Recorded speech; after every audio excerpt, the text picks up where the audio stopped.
Programang ito ay rated SPG, striktong patnubay at gabay ng magulang ang kailangan.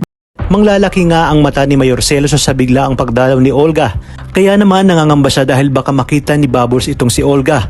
Malalaman na nga natin ang tunay na kaugnayan ni Olga at Mayor Celso at may posibilidad nga na si Bubbles ang tunay na anak ni Olga. Sa kabilang banda, agad naman na nagtungo si Rigor at Mando kay Roy upang malaman na agad kung sino ang nasa likod ng pag-aambus sa mga Red Phoenix. Malalaman na kay Rigor na si Tanggol ang isa sa mga bumaril dito dahil mapapaniwala nito si Roy na talagang kakampi niya si Rigor. Sa kabilang banda, habang papunta naman sina Tinding at Noy sa kanilang pwesto ay napansin nila ng isang alin na pilit na inagawan ng bag ng dalawang lalaki. Kaya naman agad itong sasaklolohan ni Tinding at sa pag-alis ng dalawang kawatan ay labis-labis nga ang pasasalamat ng ali.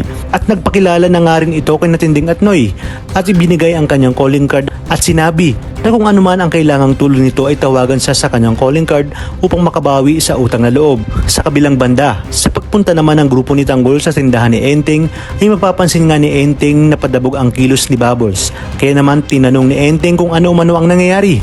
Dito sinabi ni Bubbles na hinalikan siya ni Bong at nang dumating ang kanyang lolo Celso ay walang awang pinagbubugbog ito ni Bong. Kaya naman nag-init ang tenga ni Tanggol at mabilis niyang pinuntahan ang selda ni Bong. Nagalit na galit at mainit ang ulo at handa niya nga ang patumbahin ang lahat ng harang sa kanya ng mga kasama ni Bong. Kaya naman wala nang nagawa ang grupo ni Bong sa biglaang pagsugod ni Tanggol.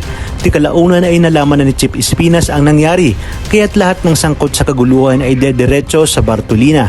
Ipinaliwanag naman ni Bubbles kay Espinas ang nangyari kaya naman agad na nakalabas si Tanggol. Malalaman na nga din ni Mayor Celso na ipinagtanggol ni Tanggol ang kanyang apong si Bubbles at dahil sa nangyaring ito ay magdadalawang isip siya kung tutulungan niya ba si Olga sa kung ano ang gusto nitong mangyari kay Tanggol.